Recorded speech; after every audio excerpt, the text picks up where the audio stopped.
Good morning. Welcome to Mornings with Mrs. Freeze. It is Wednesday morning, the 13th, so it's 2 months. 2 months since I've seen you guys. I'm kind of missing your faces. Um, let's see. The best news of yesterday was that I won in Phase 10. That's been the card game that we've been playing the most in the evenings lately, and I don't think I've won yet.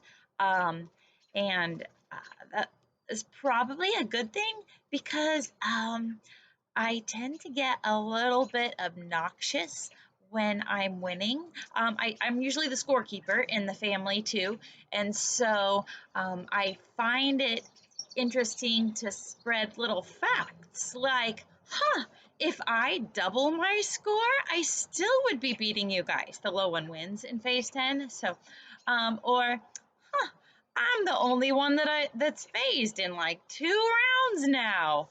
Um, and the kids find that really obnoxious. So maybe it's a good thing that I usually lose in that game.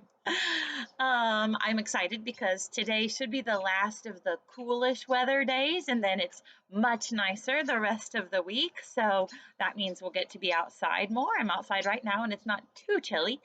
Um, so that brings me to the Mrs. Freeze story of the day.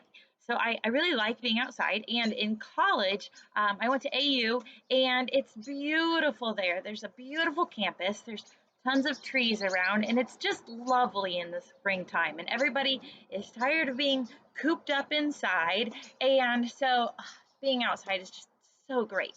Um, so I had this professor, Dr. Stevens, and he was my favorite math professor. And we really wanted to have class outside. So I might have been kind of the ringleader in it.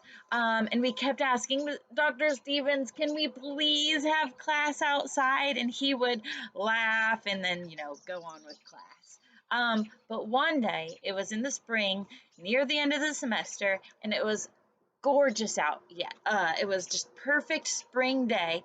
And so what we did is I recruited all of my classmates to bring their dry erase boards, like from their dorm doors. We always had dry erase boards, so we could write each other notes.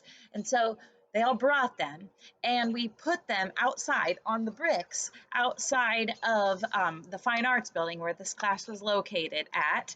Um, and then we put a note on the chalkboard in the classroom that said, class, whatever the number of it was, is meeting outside on the north side of the fine arts building today. And we left that note there for Dr. Stevens, and then we all just went and sat in the grass looking at the dry erase boards on the bricks outside of the building.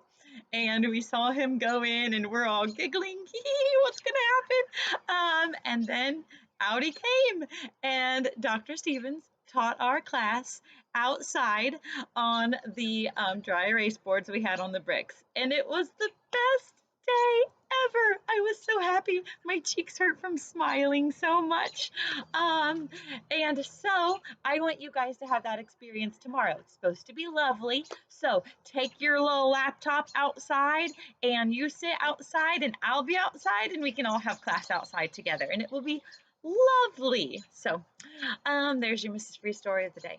So, okay, so the verse that I want to share with you today is kind of interesting because it has the order of operations in it. Did you know the order of operations showed up in the Bible? I didn't either. So this is 2 Corinthians chapter 9, verse 10. And it says, now he who provides seed for the sower and bread for food will provide and multiply your seed for sowing, that is your resources, and increase the harvest of your righteousness, which shows itself in active goodness, kindness, and love.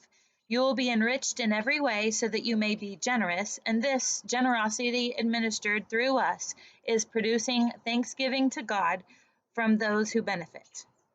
So the way that shows the order of operations is God provides for us exponentially, because it says he provides seed for the sower. Well, you sow just a little seed, and then it grows tremendously. It produces a harvest way more than what you planted. So that is cool. And then it says that He will multiply your seed and increase, and that's a word that we know is code for addition.